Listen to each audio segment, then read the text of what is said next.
Hey there, this is Natalie, and it's April the 1st today, but this isn't a video to fool you. It's a video about why I think ReZero author Tappei Nagatsuki chose to give Subaru April Fool's Day as his birthday in the first place. I'm in my Witch of Greed form today because this topic is actually quite witchy. Before that, I want to quickly mention that there was a new If story released in the web novel, as Tappei has a tradition of putting those out annually on Subaru's birthday. But it was a fourth chapter of the School If, which is technically the Vainglory If.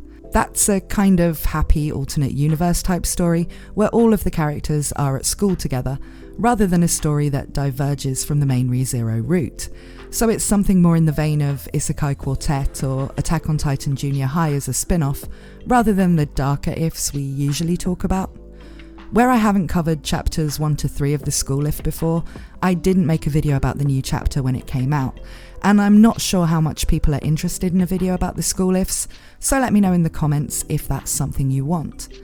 Remember that there was also the announcement a few days ago of a new If route for the ReZero Lost in Memories game, which does appear to be a more typical If story, and I do have a video with what we know about that so far if you want to check that out. But with that update out of the way, let's look at this theory. Subaru's birthday being on the 1st of April does lend itself to some pretty fun marketing opportunities, where fans, especially in Japan, seem to be really into celebrating the birthdays of characters. This has always seemed a bit weird to me, given that other than the few characters from our world, the birthdays that they know they have would be in the ReZero calendar, like the 14th of Kistam or whatever. So it doesn't really make that much sense. But hey, it's not like there's much to celebrate in the real world these days, so I guess we might as well. The 1st of April also kinda just seems funny, like the author and perhaps the universe itself is just calling Subaru a baka. But I do think there could be another reason for it, and that is that I think Tappei may have taken some inspiration from the tarot in coming up with some of the things in ReZero. It's pretty common for authors to use things from different well-known historical, mythological, religious or folklore elements in their stories. And we definitely see in ReZero that he's got the 7 deadly sins in there and loads of references to astronomy. So I think he might have incorporated a little bit of tarot symbolism too. I mean, you don't even have to actually be that interested in tarot to be aware of the main cards. You just have to have watched or read JoJo's Bizarre Adventure. In the tarot, you have 2 sets of cards, the minor arcana, which is pretty similar to a normal deck of playing cards, and the major arcana, which is what tends to capture the interest of fantasy writers more, and what I'll be talking about here. It has 22 cards, which represent different archetypal themes and life lessons, which do pair very nicely with things you might want to do with a story. The last card is The World, which represents completion and accomplishment, and so when it's being used as something to inspire fiction, will usually fit in with the end goal of a story getting achieved. But the first card in the sequence, representing the start of that journey, is the Fool. And I think Subaru at the start of ReZero is basically the perfect representation of the Fool, and that's why Tappei gave him the birthday of April the 1st. The Fool card shows a man cheerfully setting off on a journey. He's actually about to step off a cliff, but he doesn't seem to notice or mind. In fact, the Fool is seen as the main character of the tarot. He's starting his journey here, and he's going to be the one encountering all of the other people, situations and lessons that turn him from the innocent fool into the much wiser and stronger person that reaches the accomplishments represented by The World. Now, outside of grand heroic fantasy stories, like if you just get a tarot reading yourself when nothing that dramatic is going on in your life, the new beginning it represents can be something more mundane, like starting a new job or getting in shape or trying to learn something new, and you'll have dozens of them in your life. Just like for a normal person, The World will likely be read as finishing a project or something, rather than this grand culmination of the most important stuff that will ever happen to you. But you can definitely see why cards like this can be good sources of inspiration and story structure when applied to more epic situations. But if the Fool just represents the person the story is happening to starting their story, then isn't every protagonist the Fool?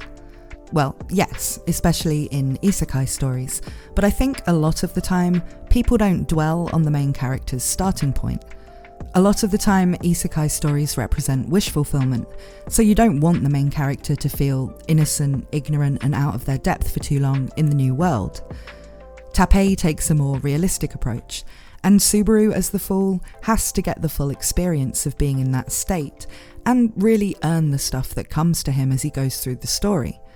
Subaru is and always will be the Fool that started the journey, just growing and changing as a result of the things that happen and the people who play a role in his life, and that's kind of how the tarot sees it too.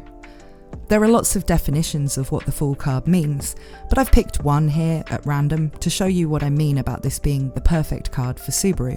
And it says, on the Fool tarot card, a young man stands on the edge of a cliff without a care in the world as he sets out on a new adventure.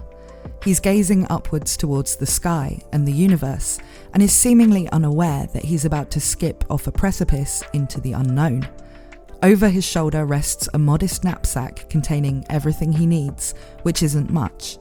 The white rose in his left hand represents his purity and innocence, and at his feet is a small white dog, representing loyalty and protection, that encourages him to charge forward and learn the lessons he came to learn. The mountains behind the Fool symbolise the challenges yet to come. They're forever present, but the Fool doesn't care about them right now. He's more focused on starting his expedition. And the thing I haven't mentioned yet is that each card in the major arcana has a number, and the number of the Fool is 0. Subaru the Fool is starting life in another world from this point. This is what it is to start from 0, to be the Fool. Now, if you start going down the rabbit hole and looking at the major arcana as people and events in ReZero, then there are all kinds of interesting comparisons that can be made. Some of them are quite obvious, perhaps seeing Beatrice as the Hermit or Vincent as the Emperor, and ignore what I just said there if you're anime only. But then there are others that are more open to interpretation. For instance, I think that the Moon card would be Echidna, and she is named after a moon. And the Sun would be Emilia, but I'm not quite sure whether Roswell fits better as the Magician or the Devil. It's kind of fun to think about anyway, but the one thing I think is especially interesting in the tarot when it comes to ReZero is the Death card. Most people with even the most basic awareness of tarot from movies and stuff know that the usual trope is that someone will see the Death card and get worried, and then be told that no, the Death card is a good card. It represents new beginnings, the death of the old and the start of the new. Well, in ReZero, death literally does mean a new start for the Fool protagonist, while also still actually meaning normal, scary old death. But what do you guys think? Let me know in the comments, and as always, please subscribe for more ReZero analysis and theories. Thanks for watching, and I hope to see you again very soon.